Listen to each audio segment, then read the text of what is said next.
নমস্কার, আমি ডক্টর ময়ূরাক্ষী মৈত্র। আজকে আমরা যে টপিকে কথা বলবো তা হলো ওসিডি, অবসেসিভ কম্পালসিভ ডিসঅর্ডার। এই অবসেসিভ কম্পালসিভ ডিসঅর্ডার কথাটার মধ্যে দুটো ইম্পর্টেন্ট কম্পোনেন্ট রয়েছে, তা হলো অবসেশন অ্যান্ড কম্পালশন।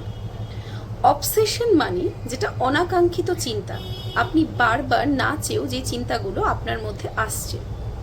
আপনি বাড়ি থেকে লক করে বেরিয়ে গেছেন, আপনি জানেন দরজাটা ভালো করে বন্ধ করে বেরিয়ে গেছেন, কিন্তু অনেক দূর গিয়ে আপনি ভাবছেন বাড়ির দরজাটা আপনি বন্ধ করেছিলেন তো, আপনি হয়তো বাড়ির দরজাটা বন্ধ করেননি।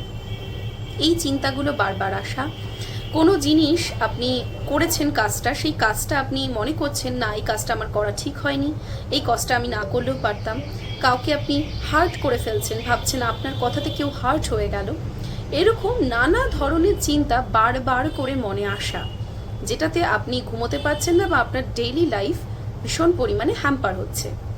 আর কম্পালশন, কম্পালশন বলতে আমরা বোঝাই রিপিটেটিভ বিহেভিয়ার, যেটা আমরা দেখতে পাই বারবার করে হ্যান্ড ওয়াশ করছেন 15 to 20 টাইমস বা তার থেকেও বেশি 15 to 100 টাইমস আপনার হ্যান্ড ওয়াশ হয়ে যাচ্ছে।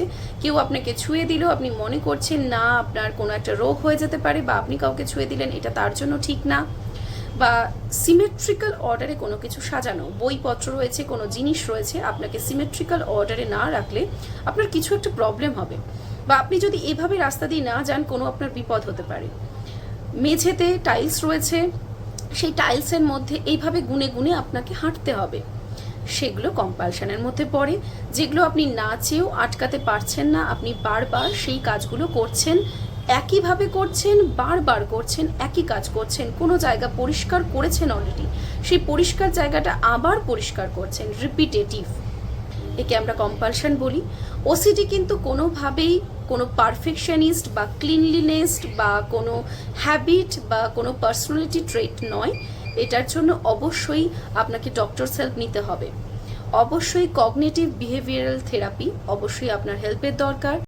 আপনারা অবশ্যই হোমিওপ্যাথিক হেল্প নিতে পারেন, হোমিওপ্যাথি আপনাদের হেল্প অবশ্যই করবে, কারণ হোমিওপ্যাথিতে আমরা ইন্ডিভিজুয়ালিটি দেখে ট্রিটমেন্ট করি, প্রত্যেকের mental state, physical state, temperament, তার হ্যাবিট সব কিছু দেখে ট্রিটমেন্ট করা হয়। আপনারা হোমিওপ্যাথিক কনসালটেশন অবশ্যই নিতে পারেন। যদি আমাকে অনলাইনে দেখাতে হয় বা অফলাইনে দেখাতে হয়, ওপরে দেওয়া নম্বরে যোগাযোগ করবেন, হোয়াটসঅ্যাপ বা কল। আর আমাকে যদি এই ভিডিওটা আপনারা ইউটিউবে দেখেন, অবশ্যই চ্যানেলটিকে সাবস্ক্রাইব করবেন, ফেসবুক বা ইনস্টাতে দেখলে অবশ্যই আমাকে ফলো করবেন। সুস্থ থাকুন, ভালো থাকুন।